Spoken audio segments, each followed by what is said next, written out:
Power goes out, cell towers get overwhelmed, and suddenly the only reliable information source in your house is a battery-powered box you bought years ago and never tested. 2 of these 5 are Kaido, so I'll be specific about which one actually fits your situation. Midland built its name specifically in emergency communication, and the ER310 reflects that focus directly.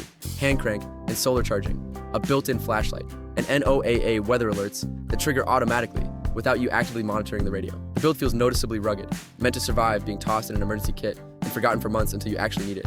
Reception on standard AM and FM bands is solid, but not specialized for distance listening. This isn't built for DXing, it's built for local emergency broadcasts specifically. Battery backup options are comprehensive, crank, solar, and standard battery. Real redundancy if one charging method fails during an actual emergency. For anyone who wants a single dependable primary emergency radio, this remains a strong pick. This is Kaido's more full-featured model. 5 separate power methods: solar, crank, AC adapter, USB, and standard battery. Noticeably more charging flexibility than the more compact KA340 later on this list. That flexibility matters specifically if you're outfitting a primary home emergency kit rather than a smaller portable one. More ways to keep it charged means fewer scenarios where you're stuck with a dead radio.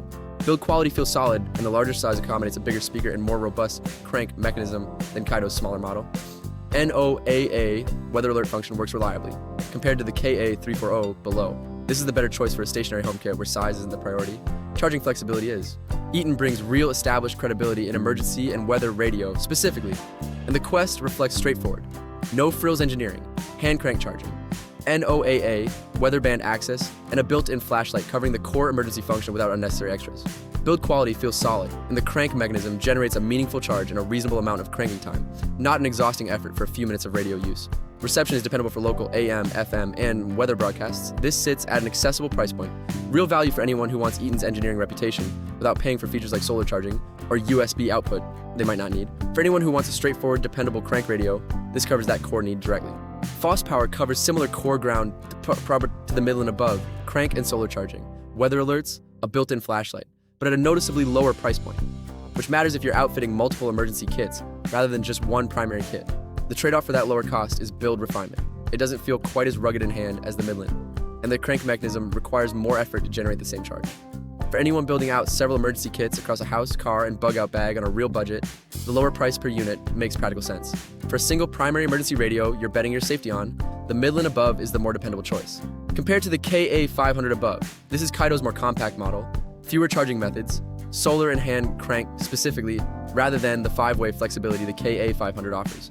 But a real size advantage for anyone who wants something smaller for a car kit, backpack, or secondary emergency stash, rather than a primary home unit.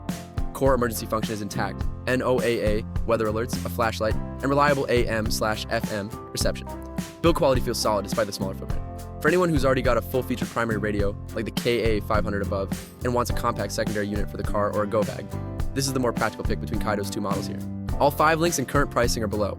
If you've actually relied on one of these during a real outage, tell us how it held up. That matters more than another spec comparison.